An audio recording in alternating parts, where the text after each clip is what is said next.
കേരളത്തിലെ ബിജെപിയുടെ നേതൃസ്ഥാനത്ത് ഇനി പുതിയ മുഖം. ബിജെപി സംസ്ഥാന അധ്യക്ഷനായി രാജീവ് ചന്ദ്രശേഖർ ചുമതലയേറ്റു. സംസ്ഥാന കൗൺസിൽ യോഗത്തിൽ കേരളത്തിന്റെ സംഘടനാ തെരഞ്ഞെടുപ്പ് ചുമതലയുള്ള പ്രഹ്ലാദ് ജോഷിയാണ് ഔദ്യോഗിക പ്രഖ്യാപനം നടത്തിയത്.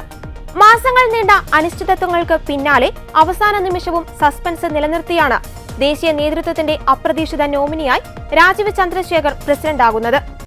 സംസ്ഥാന ബിജെപിയെ ഇനി രാജീവ് ചന്ദ്രശേഖർ നയിക്കും. കേന്ദ്ര നേതൃത്വത്തിന്റെ തീരുമാനം പ്രകാശ് ജാവ്ദേക്കറാണ് കോർ കമ്മിറ്റി യോഗത്തിൽ മുന്നോട്ട് വച്ചത്. നേതാക്കളുടെ സാന്നിധ്യത്തിൽ ഇന്നലെയാണ് രാജീവ് ചന്ദ്രശേഖർ നാമനിർദ്ദേശ പത്രിക സമർപ്പിച്ചത്. തുടർന്ന് ഇന്ന് തിരുവനന്തപുരത്ത് നടന്ന സംസ്ഥാന കൗൺസിലിൽ രാജീവ് ചന്ദ്രശേഖറിനെ സംസ്ഥാന അധ്യക്ഷനായി ഔദ്യോഗികമായി പ്രഖ്യാപിക്കുകയായിരുന്നു. ഐക്യകണ്ഠേനയാണ് രാജീവ് ചന്ദ്രശേഖറിനെ അധ്യക്ഷനായി തെരഞ്ഞെടുത്തതെന്നും നിയമസഭാ തെരഞ്ഞെടുപ്പിൽ ബിജെപിക്ക് കേരളത്തിൽ അധികാരത്തിലെത്താനാകട്ടെ എന്നും പ്രഹ്ലാദ് ജോഷി പറഞ്ഞു. കേരളം ബിജെപിക്ക് ബാലി കേറാമലയല്ലെന്ന് തെളിയിക്കാൻ കഴിഞ്ഞെന്ന് സ്ഥാനമൊഴിയുന്ന കെ സുരേന്ദ്രൻ പറഞ്ഞു. ബിജെപി കേരളത്തിൽ അവഗണിക്കാൻ പറ്റാത്ത ശബ്ദമായി മാറി. ദൈനംദിന പ്രവർത്തനത്തിന് സാധ്യമാകുന്ന നേതാവാണ് രാജീവ് ചന്ദ്രശേഖർ. കൈവച്ച മേഖലകളിലെ ഉജ്ജ്വല നേട്ടം ബിജെപിക്ക് ഊർജ്ജം നൽകുമെന്നും കെ സുരേന്ദ്രൻ പറഞ്ഞു. നിങ്ങളുടെ എല്ലാവരുടെയും അനുഗ്രഹാശിസ്സുകളോടെ, നിങ്ങളുടെ എല്ലാവരുടെയും പിന്തുണയോടുകൂടി കഴിഞ്ഞ 5 വർഷം പ്രവർത്തിക്കാനുള്ള അവസരം എനിക്ക് ലഭിച്ചു. ഭാരതീയ ജനതാ പാർട്ടിയുടെ ചരിത്രം നോക്കിയാൽ ശ്രീ ഒ രാജഗോപാൽജി മുതൽ ശ്രീ PS ശ്രീധരൻ പിള്ള സാർ വരെയുള്ള അനേകം മഹാരഥന്മാരായിട്ടുള്ള നേതാക്കന്മാർ, രാജേട്ടൻ രാമപിള്ള സാർ, അതുപോലെ CK പത്മനാഭൻജി, മാരാർജി, അന്തരിച്ചു പോയ മാരാർജി, ശ്രീധരൻ മാസ്റ്റർ,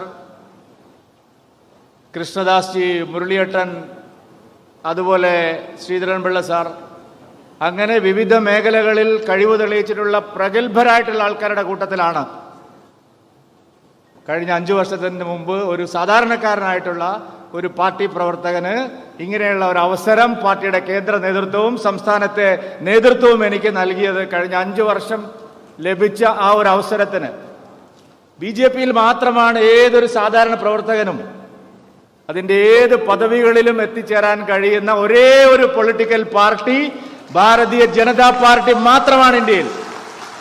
അതുകൊണ്ട് ആ ആനുകൂല്യമാണ് കഴിഞ്ഞ 5 വർഷം മുമ്പ് എനിക്ക് ലഭിച്ചത്. ശ്രീ നരേന്ദ്രമോദിജിയുടെ നേതൃത്വത്തിൽ രാജ്യമാസകലം ഭാരതീയ ജനതാ പാർട്ടി ഐതിഹാസികമായ മുന്നേറ്റം നടത്തിക്കൊണ്ടിരുന്ന ഒരു കാലയളവിൽ കേരളത്തിൽ നമ്മുടെ സംഘടനാ പ്രവർത്തനം, ജനപിന്തുണ അത് വർദ്ധിപ്പിക്കാൻ ആവശ്യമായിട്ടുള്ള നിരന്തരമായ പരിശ്രമം 1980 മുതൽ അതിനു മുമ്പ് ജനസംഘ കാലത്തും നമ്മുടെ പൂർവ്വസൂരികളെല്ലാം നിരന്തരമായ കഠിനാധ്വാനവും പരിശ്രമവും നടത്തിയാണ് നാം ഇന്ന് ഈ നിലയിൽ എത്തിച്ചേർന്നിരിക്കുന്നത്. ഇന്ന് അഭിമാനത്തോടുകൂടി കേരളത്തിലെ മറ്റേത് രാഷ്ട്രീയ പാർട്ടിയോടും കിടപിടിക്കാൻ കഴിയുന്ന ജനപിന്തുണയും സംഘടനാ ശക്തിയുമുള്ള ഒരു പാർട്ടിയായി ഭാരതീയ ജനതാ പാർട്ടി കേരളത്തിൽ മാറിക്കഴിഞ്ഞിരിക്കുന്നു എന്നുള്ളതാണ് സത്യം. അതുകൊണ്ട് രാജീവ് ചന്ദ്രശേഖർജിയുടെ 3 പതിറ്റാണ്ട് കാലത്തെ അനുഭവ പാരമ്പര്യവും അദ്ദേഹത്തിന്റെ തീക്ഷ്ണമായിട്ടുള്ള ജീവിത അനുഭവങ്ങളും അദ്ദേഹം കൈവച്ച മേഖലകളിലെല്ലാം നേടിയിട്ടുള്ള ഉജ്ജ്വലമായിട്ടുള്ള വിജയങ്ങളും കേരളത്തിലെ പാർട്ടിക്ക് നവോന്മേഷം നൽകും. ഒരു പുതിയ കുതിച്ചുചാട്ടത്തിന് അദ്ദേഹത്തിന്റെ കടിഞ്ഞാൺ, അദ്ദേഹത്തിന്റെ കയ്യിലിരിക്കുന്ന കടിഞ്ഞാൺ അദ്ദേഹം അത് ഉപയോഗിച്ച് മുന്നോട്ട് കൊണ്ടുപോകുമെന്നുള്ള കാര്യത്തിൽ സ്ഥാനമൊഴിയുന്ന അധ്യക്ഷൻ എന്നുള്ള നിലയിൽ എനിക്ക് യാതൊരു സംശയവുമില്ല. അദ്ദേഹത്തിന്റെ പേര് പാർട്ടിയുടെ സംസ്ഥാന അധ്യക്ഷ സ്ഥാനത്തേക്ക് പരിഗണിക്കപ്പെടുന്നു എന്നുള്ള ആശയം ഉരുത്തിരിഞ്ഞു വന്ന ഉടനെ തന്നെ കേരളത്തിലെ എല്ലാ ബിജെപി നേതാക്കളും ഒരുമിച്ചിരുന്ന് അദ്ദേഹമായിരിക്കും അടുത്ത 5 വർഷം കേരളത്തിൽ ഭാരതീയ ജനതാ പാർട്ടിയെ നയിക്കേണ്ടതെന്ന് ഐകകണ്ഠേനയാണ് തീരുമാനമെടുത്തത്. കഴിഞ്ഞ 4 മാസമായിട്ട് ഈ മുന്നിൽ നിൽക്കുന്ന നമ്മുടെ മാധ്യമ സുഹൃത്തുക്കളെല്ലാം എന്തെല്ലാം പ്രചരണങ്ങൾ നടത്തി, എന്തെല്ലാം വ്യാഖ്യാനങ്ങൾ ഉണ്ടായി, എന്തെല്ലാം ആഖ്യാനങ്ങൾ ഉണ്ടായി, അതിനെല്ലാം അപ്പുറത്താണ് ഭാരതീയ ജനതാ പാർട്ടിയുടെ കാര്യങ്ങളെന്ന് തെളിഞ്ഞിരിക്കുകയാണ് അദ്ദേഹത്തിന്റെ സ്ഥാനാരോഹണത്തിലൂടെ എന്നുകൂടി പറയാൻ ഞാൻ ഈ അവസരം ഉപയോഗിക്കാം. മാസങ്ങൾ നീണ്ട അഭ്യൂഹങ്ങൾക്കൊടുവിലാണ് സീനിയർ നേതാക്കൾക്ക് പകരം ടെക്നോക്രാറ്റായ രാജീവ് ചന്ദ്രശേഖർ ബിജെപി അധ്യക്ഷനാകുന്നത്. പാർട്ടിയുടെ അടിസ്ഥാന വോട്ടുകൾക്കപ്പുറം യുവാക്കളെയും പ്രൊഫഷണലുകളെയും കൂടി ആകർഷിക്കാൻ ലക്ഷ്യമിട്ടാണ് രാജീവ് വഴിയുള്ള പരീക്ഷണം. തിരുവനന്തപുരത്ത് ലോക്സഭാ തെരഞ്ഞെടുപ്പിൽ കാണിച്ച പോരാട്ട വീര്യവും കണക്കിലെടുത്തു. ഓസ്ട്രേലിയയിൽ AI സെമിനാറിലേക്ക് പോകാനൊരുങ്ങിയ രാജീവിനോട് തിരുവനന്തപുരത്ത് കോർ കമ്മിറ്റി യോഗത്തിനെത്താനുള്ള ദില്ലി നിർദ്ദേശത്തിൽ തന്നെ ഇതിന് സൂചനയുണ്ടായിരുന്നു. രാവിലെ കോർ കമ്മിറ്റിക്ക് മുമ്പ് പ്രകാശ് ജാവ്ദേക്കർ ആദ്യം രാജീവ് ചന്ദ്രശേഖറിനോട് സംസാരിച്ചു. പിന്നെ നേതാക്കളെ ഒറ്റയ്ക്കൊറ്റയ്ക്ക് കണ്ട് അധ്യക്ഷൻ രാജീവാണെന്ന സന്ദേശം അറിയിച്ചു.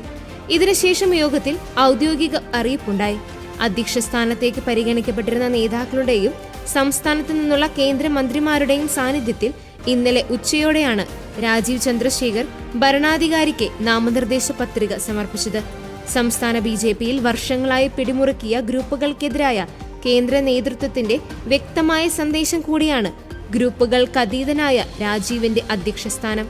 പുതിയ നായകനൊപ്പം കോർ കമ്മിറ്റിയിലും സംസ്ഥാന സമിതിയിലും അഴിച്ചുപണി വരും. സീനിയർ നേതാക്കൾക്കൊപ്പം യുവാക്കളും സംഘടന അഴിച്ചുപണിയുടെ ഭാഗമാകും.